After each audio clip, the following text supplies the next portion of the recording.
비고를 살펴보고 있는데요. 비고는 말씀드렸듯이 최악의 경우, 알고리즘이 최악의 경우 특정 수준보다 느릴 수 없다는 거. N4승보다 느릴 수 없다. 뭐 이러는 겁니다. 그래서 이런 경우에 우리가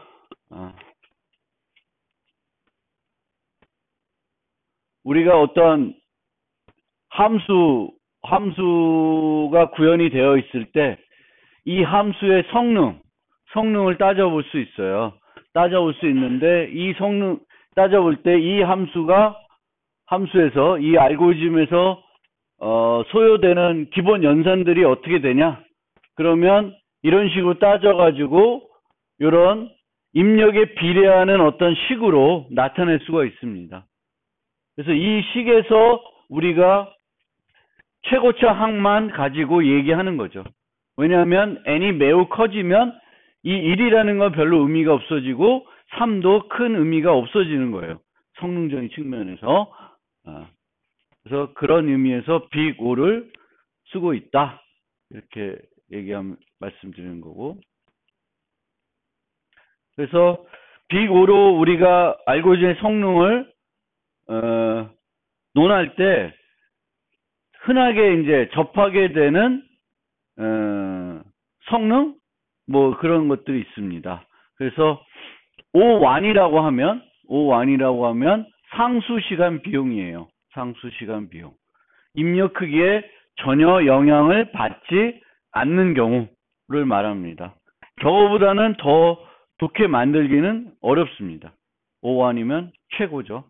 그 다음에 O 로그 n이라는 게 있습니다. 이 로그는 밑이 2예요. 2를 생각하시면 되는 거고, 로그 시간 비용이라고 합니다. 한 번에 처리하는 양이 반씩 줄어드는 경우예요. 로그 n.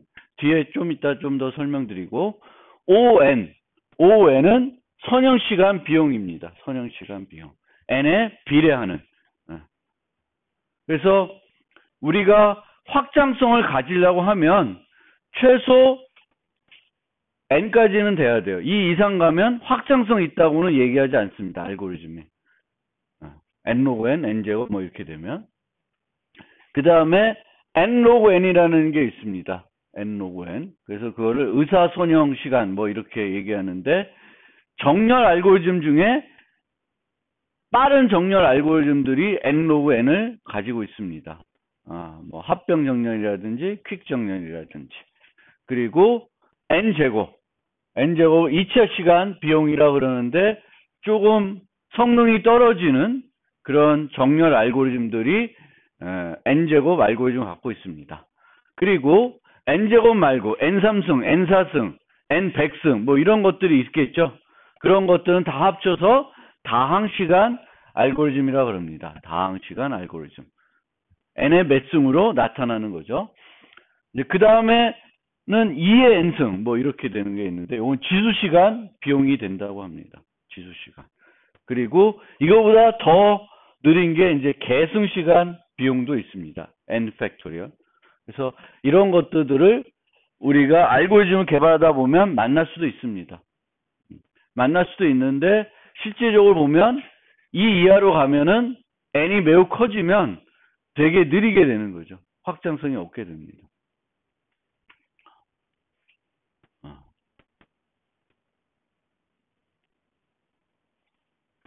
뭐 아까 얘기한 로그 n의 대표적인 알고리즘이 이진 검색이에요. 그래서 이진 검색 뭐 다 알겠지만 간단히 설명드리면 정수 K가 배열에 있는지 알고 싶다. 이제 이 문제예요. 근데 데이터가 정렬이 되어 있지 않으면 선형 검색밖에 할 수가 없습니다. 선형 검색. 그러면 선형 검색이라는 것은 처음부터 하나씩 찾고자 하는 값인지 아닌지를 비교하는 거예요. 하나씩 비교하면은 한 번에 후보가 하나 떨어지죠. 하나 떨어집니다.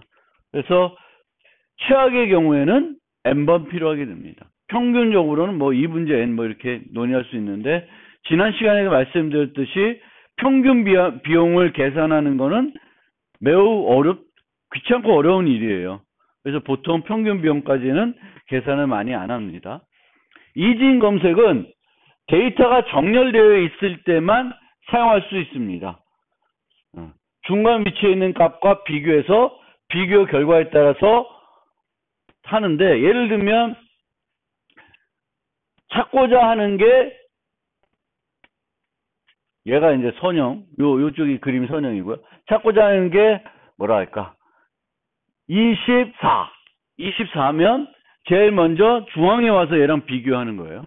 그럼 24는 22보다 크죠? 그러면 이쪽 반 후보들은 한꺼번에 배제가 됩니다. 한 번에 문제의 크기가 얼마 줄어요? 반씩 줄어드는 거예요. 그 반씩 줄어들기 때문에 비용이 로그 n이 되는 겁니다. 그래서 일로 가서 29보다 작네? 그럼 남는 후보는 요 세 개 중에 하나예요. 그렇죠? 그런 식으로 찾게 됩니다. 그러면 이렇게 아는데 얘가 좋다고 하니까 데이터가 정렬되어 있지 않다. 그러면 비용이 뭐예요? 어떤 게 좋아요?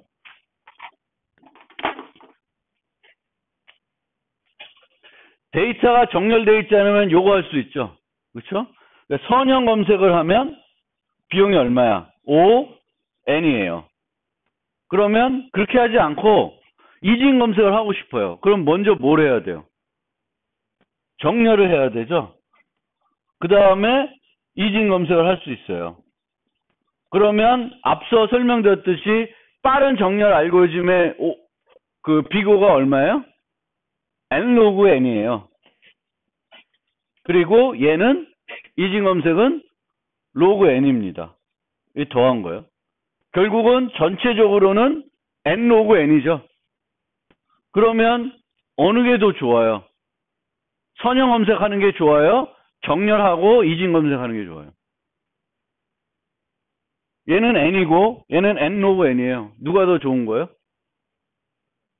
n이 더 좋은 거죠? 그렇죠? 이제 그렇게 여러분들이 생각을 할 수 있어야 돼요. 이진 검색이 상당히 좋다. 그러면 이진 검색을 하려고 그러면 정렬을 해야 되는구나. 그러면 그렇다고 해서 정렬이 안 된 거에서 어떤 값을 찾기 위해서 정렬하고 이진 검색을 하게 되면은 그건 오히려 성능이 더 떨어지게 됩니다. 근데 그런 것들을 여러분들이 그냥 막연하게 그냥 머릿속으로 생각하는 게 아니라 이론적으로 생각할 수 있어야 되는 거죠. 그래서 그런 것들을 여러분들이 고민해 볼 필요가 있다. 그래서 요 예제는 제가 요 두 개를 설명드리기보다는 요거를 한번 여러분들이 한번 생각해 보시라는 거예요. 우리가 이제 빅 O를 간단히 배웠으니까 요거를 생각해 보시면 되고, 그래서 한번 복잡도 간에 필요한 것들을 한번 생각을 해보면,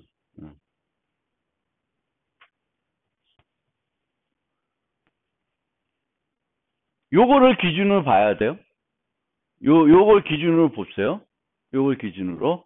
n이 이렇게 됐을 때, 로그 n이면 소요되는 비용이 0, 2 이렇게 돼요. 근데 0이라는 건 좀 그런데 어쨌든 이렇게 되는 거죠. n 로그 n이면 요 정도 돼요. n제곱이 이렇게 돼요. 근데 이 n이 되면 32만 돼도 이 정도가 돼요. 2의 32승. 2의 256승은 쓰기조차 귀찮죠? 그래서 이게 오더가 따라서는 상상을 초월하게 비용이 많이 들게 됩니다. 특히 지수. 이 지수 시간 같은 경우. 우리가 또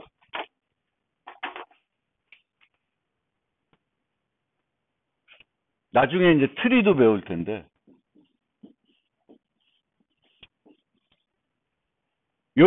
나중에 설명 또 드리겠지만 좀 앞서서 잠깐만 설명드리면, 요게 트리예요. 트리는 루트가 있고, 루트에서 노드들, 다른 노드까지 가는 경로가 유니크하다라는 게 트리예요. 유니크한 게 트리인데, 요렇게 최대 자식이 2개만 있을 수 있는 트리를 이진 트리라 그래요. 이진트리라 그래요. 그러면 어떤 알고리즘 고안하기 위해서 그 문제를 트리로 모델링 했어요. 트리로 모델링하고 소요되는 비용을 트리의 높이만큼만 필요하게 만들었습니다. 그러면 그것의 오더는 어떻게 되냐면은 어떻게 돼요? 이쪽으로 하고 간다는 건 얘네들은 다 뭐가 돼? 후보에서 배제된다는 거죠. 한 번에 후보가 우리가 따져줘야 되는 후보가 반씩 줄어들어요. 문제 크기가 매번 반씩 줄어들어요. 그럼 얼마예요? 로그 n이에요. 로그 n. 근데 만약에 이진트리를 모델링 했는데 여기 있는 노드들을 다 방문해야 돼. 그러면 그거는 오더가 얼마일까?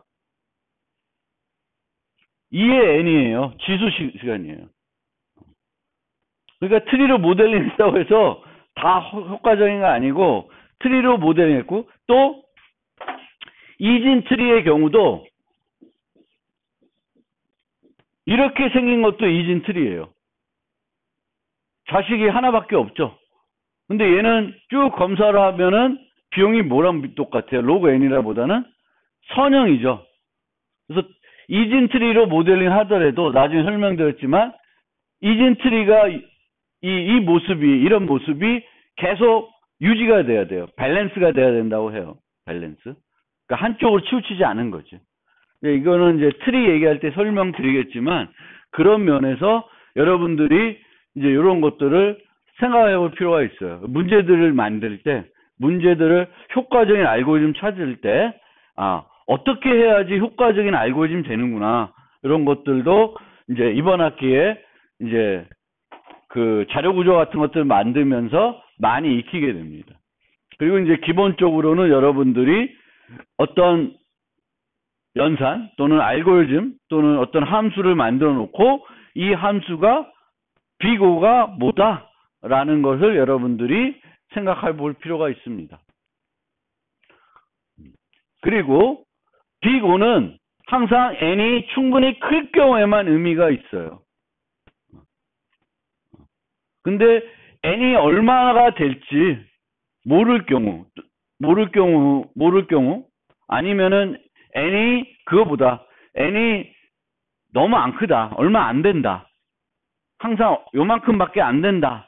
그러면은 여기서 보면 뭐 2는 너무한 거지만 별 차이가 없는 거죠. 얘랑. 뭐야? 4일 때 n제곱도 16이고 2의 n승도 16이에요. 그러니까 n이 작으면 오히려 그 빅 오더가 큰 거, 나쁜 거가 그렇게 나쁘지 않을 수 있다는 거죠.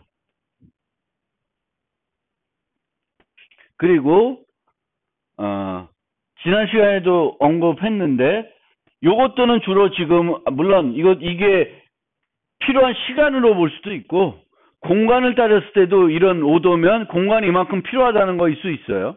그렇죠? 알고리즘 구현하기 위해서.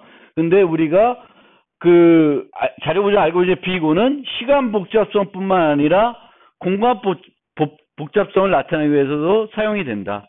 공간이 얼마나 필요하냐.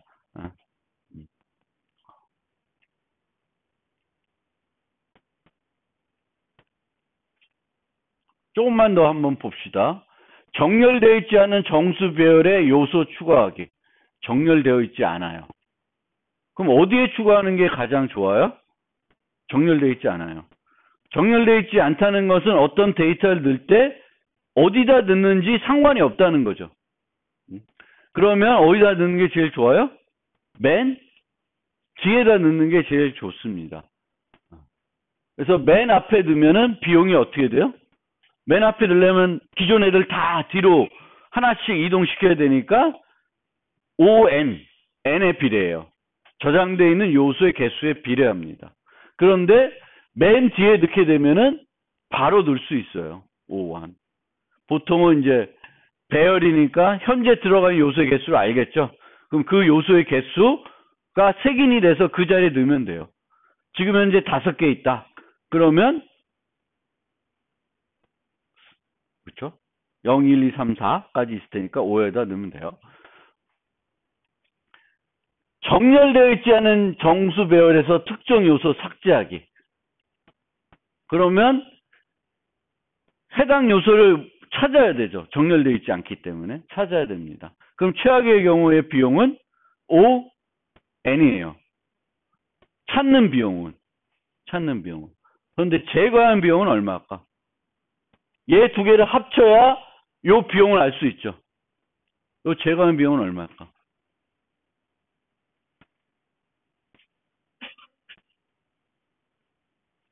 제거하는 비용을 알려면 뭘 알아야 돼요?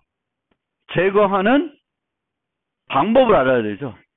어떻게 제거할까요?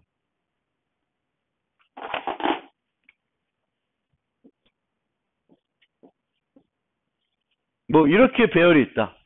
1을 삭제하고 싶다. 그럼 어떻게 하면 돼? 쉽게 생각할 수 있는 방법은 여기까지 찾아갔죠. 1이 있어요. 이렇게 할 수 있어요. 그러니까 하나씩 땡기는 거예요. 그럼 하나씩 땡기는 거는 비용이 얼마예요? ON이라고 보면 돼요. 최악의 경우. 맨 앞의 경우에는 이렇게 땡기죠. 근데 이렇게 할 필요 있어요? 더 효과적으로 하면 어떻게 하면 돼요?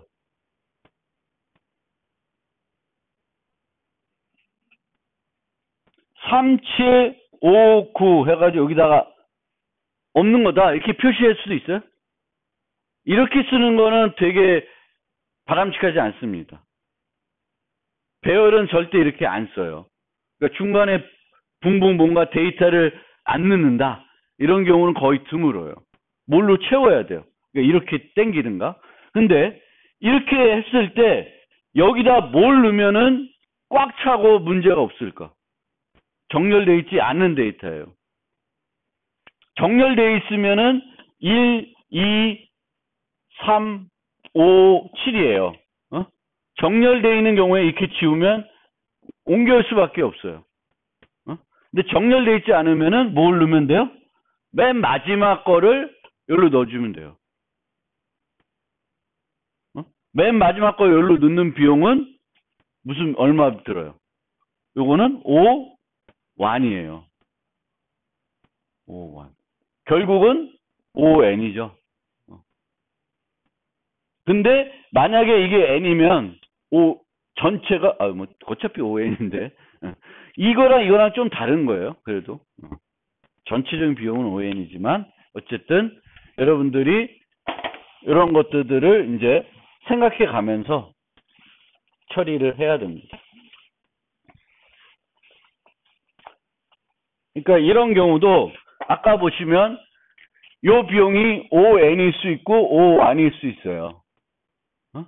그러면 요렇게 했으면 EN인데 뭐 이거는 그냥 ON이라고 우리가 보통 얘기를 하죠. 그렇죠? 얘도 ON인데 결국 ON이에요. 그렇지만 우리는 이렇게 했을 때 얘가 더 효과적이라는 거는 알 수 있죠. 같은 오더라고 하더라도 데이터들이 작을 경우에는 훨씬 얘가 더 좋은 방법이 되는 겁니다. 매우 클 경우에는 그 차이가 별로 없을 수 있어요. 없을 수 있지만 여러분들이 생각할 때는 생각을 해봐야 된다. 알고리즘의 성능과 선택. 가장 중요한 거는 알고리즘 선택하려면은 뭘 못해야 돼요? 알고리즘을 만들어야 돼요. 여러분들이 알고리즘 못 만든다. 그러면 선택할 게 없는 거지. 그렇죠? 그래서 여러분들이 문제를 만나면은 뭐부터 할 수 있어야 돼요? 그 문제를 해결하는 알고리즘을 만들어낼 수 있어야 돼요. 그래서 주어진 문제 해결할 수 있는 알고리즘 고안해낼 수가 있어야 돼요. 그게 더 중요한 거예요. 고안한 알고리즘 성능이 개발하고자 응용에 적합한지 분석을 할 수 있어야 되는데 그 분석은 빅5 개념만 좀 알면 아주 정확하게는 못할 수 있어도 웬만큼 다 할 수 있다라는 거예요. 그래서 그 다음에는 그걸 가지고 이제 여러분들이 선택하시면 돼요. 근데 제가 말씀드리는 거는 이제 선택을 하려고 그러면 고안을 먼저 해야 된다는 거예요. 그래서 항상 우리가 알고리즘을 어떤 문제를 해결할 때 여러 방법을 생각해 봐야 돼요. 그리고 여러 방법들을 구현해보고 아니면 생각하는 과정에서 떠올랐을 때 이런 방법도 이런 방법도 있는데 확연하게 얘가 성능이 좋아. 그럼 얘를 먼저 구현해보면 되겠죠. 그렇죠? 빠른 알고리즘 무조건 우선돼야 하나. 말씀드렸듯이 최악의 경우에 비고는 최악의 경우에 대한 분석이고 입력 데이터의 크기가 매우 클 경우에만 의미가 있어요. 알고리즘 적용한 문제 입력의 데이터 크기가 제한적이면 비고 분석에서 복잡도가 높은 것이 더 효과적일 수 있습니다. 요번 프로그램 경시대에 참여하시는 분. 몇 명 없네. 좀 많이 하지. 근데 프로그래밍 경시대의 경우 보면 그 경시대 문제들 보면은 뭐가 주어지냐면 값들의 범위가 주어져요. 값들의 범위가 주어진다는 건 보통 문제 크기에 n이 주어진다는 거예요. 근데 이 n이 뭐 100 이하다. 뭐 이런 식으로 되게 작다. 그러면 굳이 아주 기발한 아이디어를 생각해낼 필요가 없는 거예요. 기발하지 않은 아이디어를 가지고도 문제만 정확하게 모든 경우에서 해결할 수 있다 그러면 보통은 뭐 1초 내에 해결해야 된다고 되죠. 다 될 거예요. 근데 n이 이게 막 되게 커. 그러면은 이거는 웬만한 효과적인 알고리즘 아니면은 뭐 1초 내에 안 들어올 수도 있죠. 그 기준들이 뭐 있다고 하는데 정확히 저는 외우고 있지는 않지만 여러분들이 이런 문제를 풀 때 그러니까 그 똑같은 거예요. 그 문제를 푼다는 거와 똑같은 것은 내가 어떤 응용을 개발하는데 내 응용에서는 그 데이터의 범위가 이 정도밖에 안 된다. 그러면 이 정도밖에 안 되면은 비고가 작은 거라 그러니까 높은 거라도 문제 없이 쓸 수 있다는 거죠. 근데 내 응용에서 문제가 되게 커. 그러면은 무슨 부담이 생겨요? 아주 효과적인 알고리즘 찾지 않으면은 이걸 계산하는데 뭔가 하는데 엄청난 시간이 걸릴 거라는 것이 이제는 이해가 되는 거죠. 그렇죠? 그래서 내가 개발하고자 하는 응용이 어떤 응용이냐? 그리고 그 응용에서 내가 해결해야 되는 문제의 크기가 어떤 변화를 주고 있냐? 범위가 어떻게 되냐? 그걸 잘 보셔야 돼요. 그리고 만약에 내가 아주 효과적인 알고리즘은 우선 당장은 못 찾겠어요. 내가 가령 5n 제곱이 정도 되는 알고리즘은 개발할 수 있어요. 그리고 개발을 했어요. 개발했는데 내가 기대했던 것보다 시간이 초과가 돼. 오버가 된단 말이에요. 그럼 얘를 갖고 얘는 쓸모없는 거죠, 실제로는. 근데 쓸모없는 게 아니라 뭘로 활용할 수 있냐면은 얘를 테스트 도구로 쓸 수도 있어요. 테스트 도구. 얘는 느리지만 항상 입력을 주면 뭘 줘요? 올바른 답을 주는 거예요. 요 알고리즘은. 그러면 내가 요거보다 빠른 알고리즘을 만들어 가지고 내 알고리즘이 정확한 값을 주냐는 거를 테스트 해봐야 되겠죠. 그러면 여기에 들어간 값에 요거 나왔을 때 내가 새로 만들었어요. n이라고 생각하는. 그러면 요 입력을 여기 넣었을 때 나오는 출력이 뭐가 같아야 돼요? 요거랑 같아야 되겠죠. 그러니까 우리가 새로운 알고리즘을 만들더라도 이 알고리즘이 올바른 건지를 검사를 해야 되는데 보통은 정말 여러분들이 수학적으로 천재면 이거 증명할 수도 있어요. 수학적으로 만들어 놓고 테스트하는 게 아니라 내 알고리즘은 무조건 정확하다라고 증명할 수 있는데 그건 쉽지 않아요. 그러려면 어떻게 해야 돼? 다양한 데이터를 갖고 테스트를 해봐야 돼요. 근데 다양한 데이터하고 테스트해 보려면 요 입력이 들어갔을 때 요 출력이 나온다는 거를 알아야 되잖아요. 내가 뭔가 계산해낼 수 있어야 돼요. 그러려면 뭐가 필요해? 느리지만 정확한 이런 알고리즘들이 필요한 거예요. 그래서 여러분들이 성능이 떨어지만 정확성이 보장된 알고리즘을 만약 가지고 있다 그러면 걔가 쓸모가 없는 게 아니라 뭘로 활용할 수 있어요? 테스트를 할 때 활용할 수 있다라는 거예요. 무슨 의미인지 알겠죠? 테스트하려면 뭔가 있어야 되잖아. 보통은 뭐 내가 입력에 대해서 내가 출력을 내가 손으로 계산할 수 있다. 그러면 또 다른 건데 어떤 알고리즘 그렇지 않을 수 있어요. 그러려면 입력을 주면 출력을 나오는. 그리고 이런 게 있으면 또 자동화된 테스트를 내가 만들어서 활용해 볼 수도 있습니다.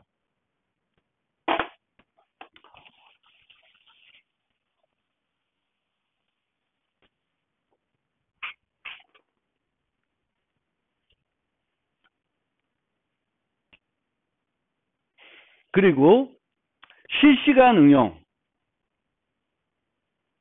그러니까 실시간 응용이라는 것은 데드라인이 있는 거예요. 데드라인. 그러니까 보통 5분 내로 무조건 끝나야 돼. 그럼 항상 1분에 끝나는 게 좋을 필요는 없어요. 그냥 5분 내에 끝나면 돼요. 그러니까 어떤 알고리즘이 있는데 걔는 평균적으로 한 2분에 끝나요. 근데 어떤 경우에는 7분, 8분이 걸려요. 이런 알고리즘이 있을 수 있어요. 그리고 어떤 알고리즘은 평균 늘 4분에 끝나요. 그러면 우리가 요구하는 거는 얘를 쓸 수 있어요, 없어요? 실시간 응용에서. 못 쓰는 거예요. 요게 더 나은 거예요. 그러니까 실시간 응용이라는 건 보통 real-time application 뭐 이렇게 얘기하는데 걔는 빠르게 돼야 된다는 것보다는 정확한 타임 내에 항상 수행이 돼야 된다는 그런 응용들이에요. 그러니까 real-time 시스템들이라는 건 여러분들이 그렇게 들으면 되게 성능이 빠른 게 요구되는 그런 응용이구나 라는 게 아니라 데드라인이 항상 있고 그 데드라인은 반드시 지켜져야 되는 응용들이 있어요. 그런 응용에서는 항상 그 데드라인 안으로 들어오는 애들 알고리즘 써야 되는 거지. 어떨 땐 들어오고 어떨 땐 안 들어오는 알고리즘은 쓸 수가 없습니다.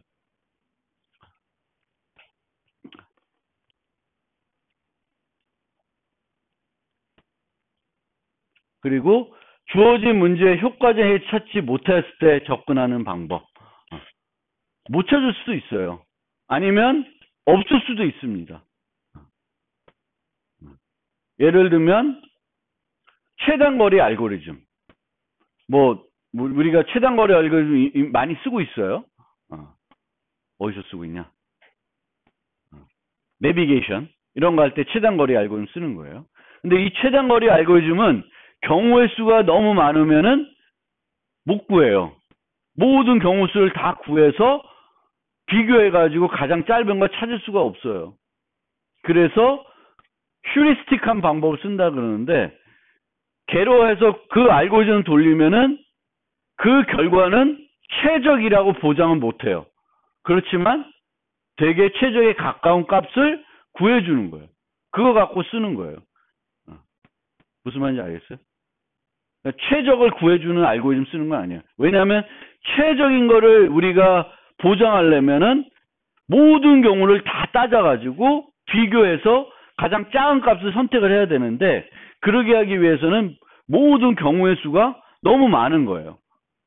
지수 뭐 이렇게 된다든지 그러면 안 돼요. 그래서 traveling sales problem 뭐 이런 게 있어요. 그게 이제 그 도시를 거쳐가면서 장사라는 어떤 판매원이 있는데 어떻게 가야지 가장 빨리 가냐. 그 문제가 있습니다. 그 문제는 다항시간 알고리즘이 존재하지 않는 문제예요. 그렇지만 우리는 그런 문제들을 실제 응용해서 사용을 해요. 그게 내비게이션 같은 거죠. 그래서 최적의 답을 꼭 찾을 필요가 없는 응용. 최적의 답을 주지 않지만 거의 최적에 근접한 알고리즘. 뭐 요렇게라도 가기만 하면 되는 거죠. 그렇죠? 또 하나 우리가 생각해 볼게. 최근에는 컴퓨팅 성능은 지속적으로 발전되고 있기 때문에 효율적인 알고리즘보다는 코드의 가독성, 유지 보수성, 강건성이 더 중요하게 고려되고 있습니다. 그래서 그런 트릭을 쓰는 그러니까 알고리즘적인 트릭보다는 그 언어에서의 뭔가를 좀 해봐서 좀 속도를 높이려고 하는 사람들도 많이 있습니다.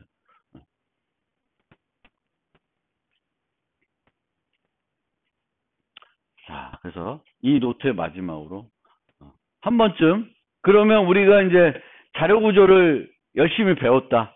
그래서 자료 구조에 대해서 이제 뭔가 알게 됐다. 그러면 실제 이런 문제들을 어떤 기준을 갖고 접근해 볼 수 있어야 되는 거죠. 그래서 여러분들이 우리가 여러 가지 서비스들을 쓰고 있을 거예요, 여러분들이. 그럼 저 서비스는 내부적으로 어떤 알고리즘을 쓸까? 또 어떤 자료 구조를 쓸까에 대해서 여러분들은 컴퓨터 공학도니까 관심을 갖고 생각을 해봐야 돼요. 그리고 한번 만들어 볼 수도 있어요.